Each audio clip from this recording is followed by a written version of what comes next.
What's going on? What's going on? It's your boy Icon.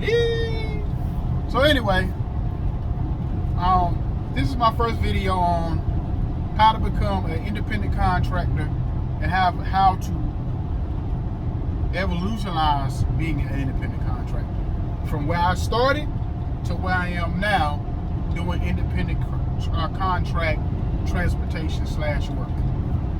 So, well, how it all came together was I used to go to a church in McDonough, Georgia, and my pastor at the time, I kept losing jobs. I was doing other jobs at the time, little odd jobs, working in restaurants, and just doing little jobs. I had one good job I was doing while I was sort of transportation work with that.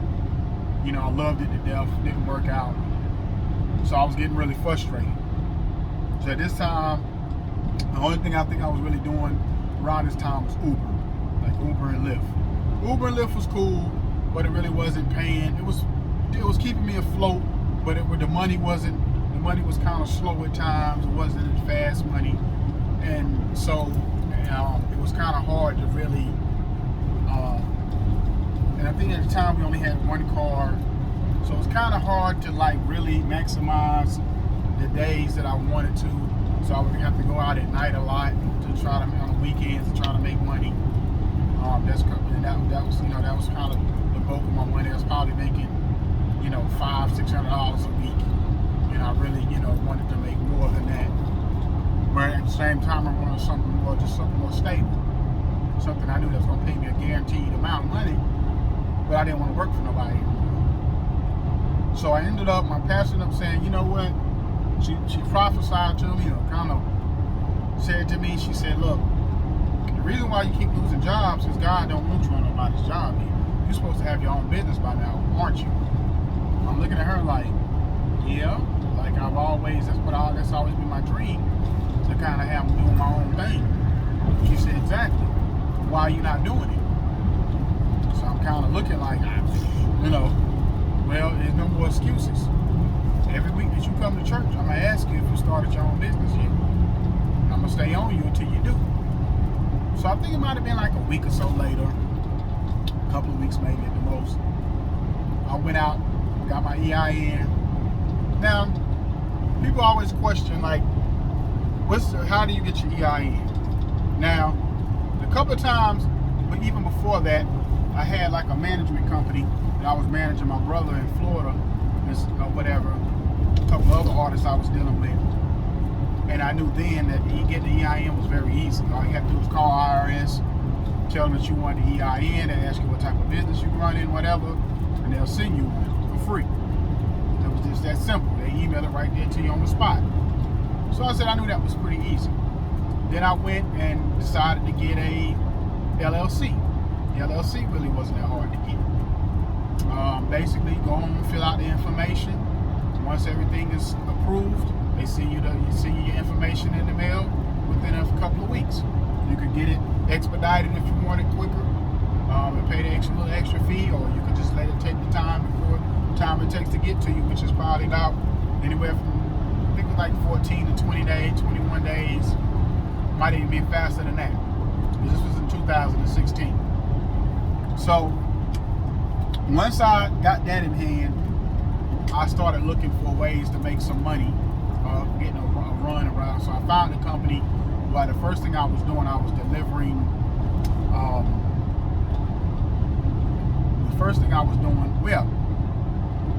Because I knew before that I did something like independent contract work, but you didn't need an EIN or LLC for it. Before that, I was delivering auto parts to different places around the city, different garages, like different places around the city of Atlanta, but that it really wasn't necessarily a route.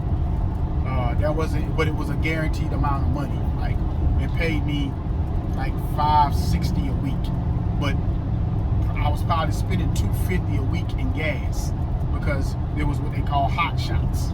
So hot shots is basically when you pick up an item and you take it to particular places. Like you're not going to the same place all the time.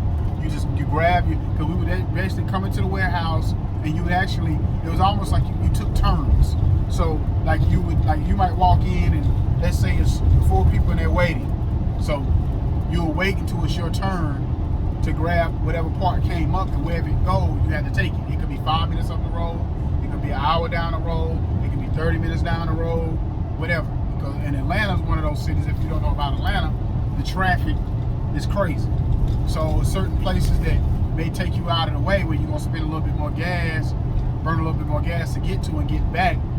And then there's certain places where, where it's kind of closer, where, it's not that bad. But it's just a luck of the draw. Sometimes a good draw or a bad draw, depending on how you feel about it. Now they did end up putting me on this one you kind of call it a route every day, where I would go from Atlanta down to I want to say, I think it was Locust Grove. I would go down to Locust Grove, which was like a 45-minute drive down there, 30-45-minute drive down there and back. So that would take up some of my day to get that part of the route done. It didn't pay more money, it just was better for me because I didn't have to be running back and forth all day doing the same thing all day. And then, like I said, I was spending $250, about $225 to $250 in gas every week. So really, you gotta think about it. My profit probably was only, at the end of the day, I was probably only really making about $300 a week. And then I started doing 6 days where I was making like $640. You know what I'm saying? So, but still, a little bit of gas on that day was like a half a day. You could say at that point, my profit might have been closer to $275, $300 a week. Now, if you think about that, grown man with kids, family, wife, the whole nine, $300 a week ain't nothing. So, ended up leaving that job, doing other jobs over there for a few years after that. Then that's what I said, then I came to this point where I got my LLC, EIN, and all of that. Once I got to that point, I found this route delivering auto parts to different Advance Autos. My first route paid me about $460 a week. So once again, I was in a position where I was probably spending, because I think it paid $110. I think it paid me like $110 or $115 per run, and I did like four times a day, I think it was.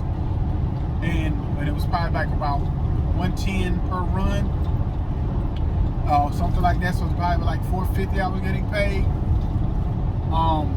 So I did that for a few months. Keep in mind, it was like 45 minutes from where I stayed. So at the end of the day, I was kind of still somewhat in the same boat as the other place, but it was under my company I'm trying to build as an independent contractor, and I knew I had to start from somewhere. From there on, the guy who was in charge ended up giving me a bigger route that paid a little bit more money. So I went from about $450, $460 a week to around about, I think the next one was around about $510, $520 a week. The route was a little bit longer, but I was making a little bit more money. Did that for a while, for a few months. Then I got a bigger route where I was getting paid probably closer to like $750 to $800 a week. That route was a pretty long route. But from there, I ended up even was able to hire somebody to work for me, because I started doing other things. I started delivering blood. It wasn't really a route, but it was like another hot shot place where you would go to a building, get blood taken. You could go as close as downtown Atlanta to, you might even drive down to Florida. You may drive to Augusta. That was like 2 hours away. You could drive North Carolina, which, that could be a 4, 5, 6 hour trip. So it just all depends, because it was the luck of the draw with that. So from there, I ended up going from doing that to, I ended up doing the pharmacy delivery. Now the pharmacy delivery was a whole nother ball game, because the pharmacy delivery, you delivered these items. I delivered to nursing homes. So I would go to a warehouse out in Norcross, a pharmacy out in Norcross, like 10 o'clock at night. A lot of times we wouldn't leave until 1 o'clock in the morning. When I first started, we was leaving maybe we were supposed to pick up around 10. Sometimes the items wouldn't come out until 11. In the beginning, it was, we was pretty much getting our stuff out on time around 10:30, 11 o'clock. And that first one I did, the first one I was doing, I was going to Mississippi, and I had a run going out in Mississippi, and the Mississippi route was paying me about $8.50 a week, and so that was a 4-hour trip every day, going back and forth from Mississippi to Atlanta, or whatever. Basically what I would do is I would go down there, drop off, and then I would come back, and then I would come back, and I would get all my items out of the location. I had probably about 30 totes, and I would take them to 3 young ladies that lived in Mississippi. So the route really was in Mississippi. Well, the route was really in Mississippi where they were going. I was just taking it to them and coming back. That's all I had to do. I didn't have to go from nursing home to nursing home, whatever. And then from there, I got another one. The companies that I was contracted with, another company picked up the route, or took over the route, and from there I ended up.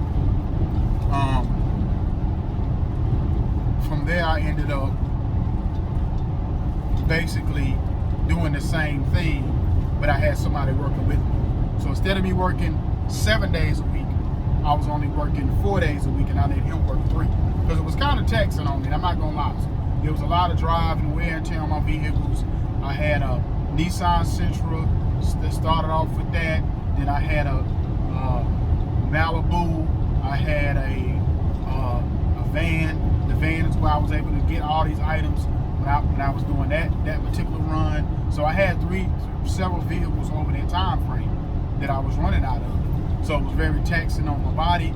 It was very taxing on my vehicles. I lost 2 vehicles off of transmission and 1 off of engine going out, because I probably put 100,000 miles on these vehicles within probably less than a year. Within a year's time, 1 year, I had put 100,000 miles on each vehicle. So it was a lot of maintenance on these vehicles. So that's another thing. If you want to do this type of work, just understand it's a lot of maintenance on this type of work. A lot of maintenance. And then I had another route from there after the Mississippi route. I ended up doing a route where I was going from just Augusta, Georgia, and basically South Georgia, deep South Georgia, almost into Tallahassee, while I was doing a route doing that. Because we ended up losing the Mississippi contract, and then I ended up doing this other contract. When that contract was paying me about $650 a week. So but to me it wasn't. But see, at that point, and then we ended up having another company come in, take over. Once that company came in, I told them, I said, look, I don't want to do no more routes. And they had their situation set up where they needed a couple of drivers to be on call drivers, but they paid them a salary for it. So they paid me $600 to just be on call, but I was on call at a certain time every day. At first I was on call from 12 o'clock in the afternoon to 8 o'clock at night. So, what happened, how I strategically set that up was that it allowed me to be freed up to do other things. So what happened was, it was from 2 to 10, take that back. So my time was from 2 to 10 every night.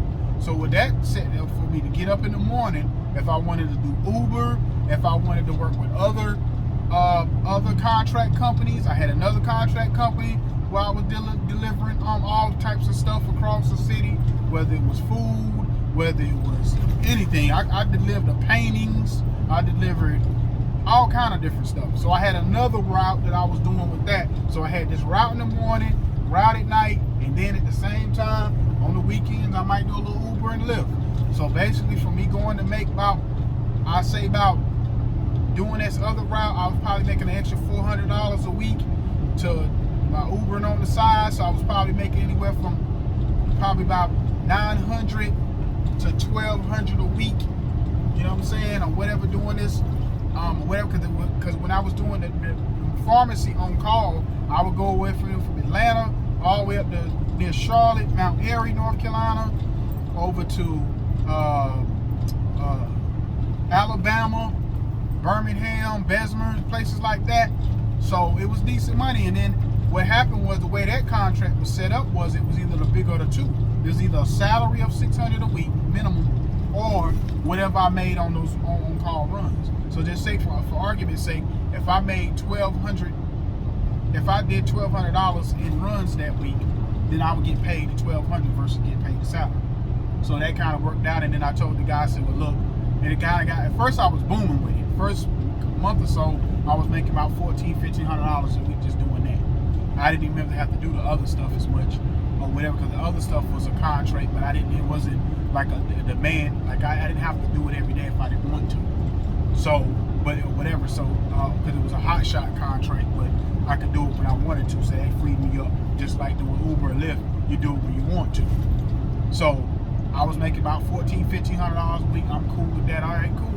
You know what I'm saying? So it got slow, where I was basically only making my minimum of my $600. So I told the guy, I said, well, I can't do this no more. I can't, you know, I'm on home call waiting for y'all to call me all day when I could be out here making money on certain times and whatever. And, you know, he said, well, I'll change the time for you. Maybe we could do an earlier time, and then that way, you know, whatever. And then he's like, I'll give you $700 a week, because he liked my work. He like, that's another thing. I had good work ethic. You know what I mean? I did what I had to do and whatever. So I was like, cool. You know what I'm saying? They wanted me to really sit up there at the building, at the pharmacy, like all day, because that's what was really happening. Because when they was paying me this money to do this guaranteed thing, they was telling me I had to come up there every day at 2 o'clock and just sit there. So sometimes I might sit there for 3-4 hours at a time, and I'm like, I didn't really like that whole thing, because I'm like, if I sit up here 3-4 hours at a time every day, then I can't be out making other money.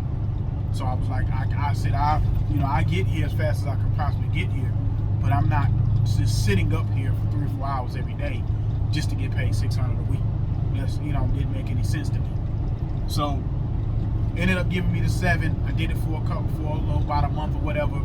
Car went out on me, and my last vehicle went out on me. At the time I had a Malibu, and I had a Malibu, and it started acting up on me. No, I had a Dodge Journey, and then that went out, or a Dodge Caravan. I'm sorry, that bad.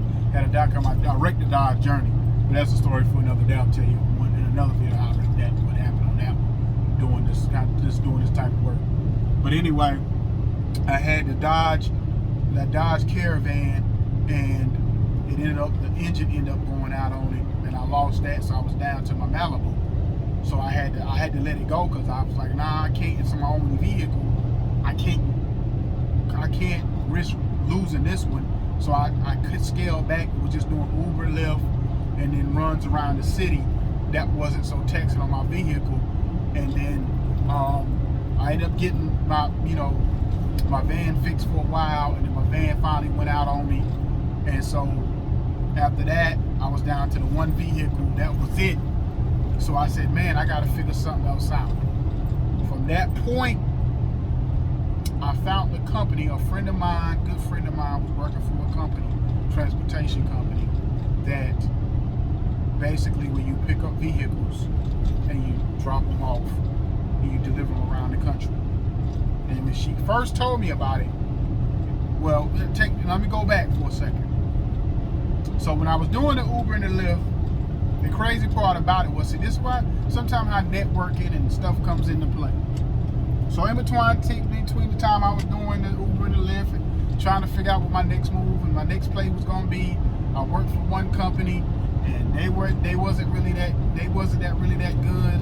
I worked for a company called TRS, Transport Relocation Services, and my first run I did with them, I went from Tennessee picking up a UPS truck out to, I want to say it was out to Minnesota. Yeah, Minnesota. And that was my first time doing something like this. Slept in the truck every night. But then with that type of company, you had to pay for everything out of pocket. You had to pay for they gave you a card, but for your gas, but they took that money out before they paid you. They might have gave you advance for food, but you had to pay that back. They gave you advance for hotels if you needed, but you had to pay that back. And then I did that, and then I went from Minnesota. They sent me over to Iowa to get a truck, and I picked up a truck from Iowa and took that one to California. And the crazy part about it is, when it was time for me to get paid, I ended up owing them money after doing all of that. I was so furious that I never did another run with them again. So then what happened from there, I just kept doing Uber and Lyft. I was doing other little odd jobs here and there, and the other little odd job contracts around the city, till I was trying to figure things out. Because like I said, it could be some ebb and flow, some up and downs to this thing. You just gotta kind of stay even-headed, and you gotta kind of just figure it out. Because sometimes it'll get bad on you, and then sometimes it'll be real good as far as the money and all that kind of concern. So just like any job, just like any situation, you're gonna have your good and your bad. So from there, a friend of mine that I worked with when I was delivering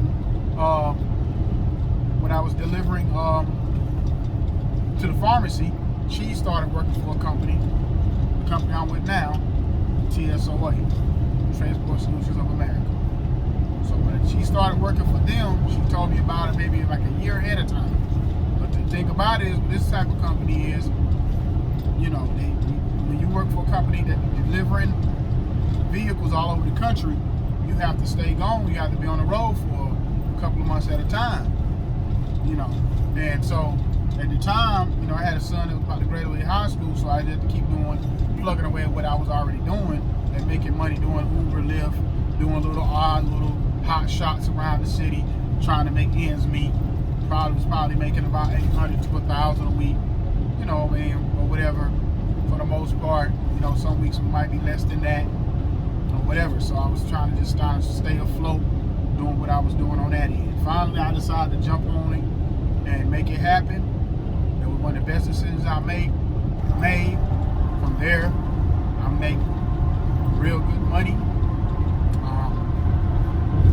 I'm able to take care of my home. I'm working on starting other businesses. Yes, I stay on the road for a couple months at a time away from my family, but we've learned that the work balance lifestyle, because the work home lifestyle, because I've had other jobs before that, being in the military and working in the restaurant industry where I would have to go do some training. So my family was used to me being away from home at times, so it wasn't as bad as it may seem. And like I said, at the same time, it gave me a freedom, and I was making money. And I've seen all 48 countries, all 48 states. I've seen all of them within the first year, probably 9 months. And then, I've doubled back, triple back, quadruple back, whatever you want to call it, back on most of these states. So I've been to some of these states maybe 10 times or whatever over the time frame, or more. So from there, I would say to people, like, if you're really serious about something like this, it's not that hard to get into. It's just you have to have some kind of patience with it, because it may get frustrating in the beginning. The money may not be there, but once you get your footing and get your understanding of what you're trying to do, because you have to have a goal in mind. You have to have a monetary goal, and you have to have a business goal of what am I trying to do? You know, is it just about, I know I want to make money, but am I trying to build? I've seen some people come in and they would get 3 or 4 contracts with one company, and they would hire other drivers to come in and run those routes for them to try to, whatever, maximize what they was doing. So if you're trying to build it that way, you can build it that way. So it's different ways you can do transportation, but I'm just telling you my plight, my story, my history, and if you like what you see, I'm gonna post this on my YouTube page, and hopefully I can get some views on it, so people to watch and give some people some information. If you want more information, you can. I give you my email address, Eddie Jones TSOA at gmail.com. Eddie Jones at TSOA. Eddie Jones TSOA at gmail.com. And also, while I'm on here, check out my radio station, www.cogradio.net. So I was able to start my own radio station because of the type of stuff work I do. I got some other stuff coming down the pipeline as far as businesses and stuff like that I'm working on.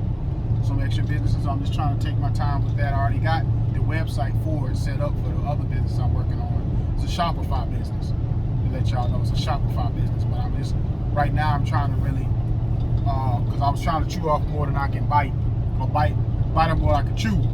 I was trying to do too many things at one time. So I kind of scaled back and said, okay, let me figure this one thing out, and then I'll move this to that and the third, and then go keep building as I go. But check out my radio station, www.cogradio.net. And you can, and the thing about it is that I'm always looking for more content for people to add to my radio station. So if you got some ideas, you can email me, eddiejonestsoa@gmail.com. Anyway, that's it for now. It's your boy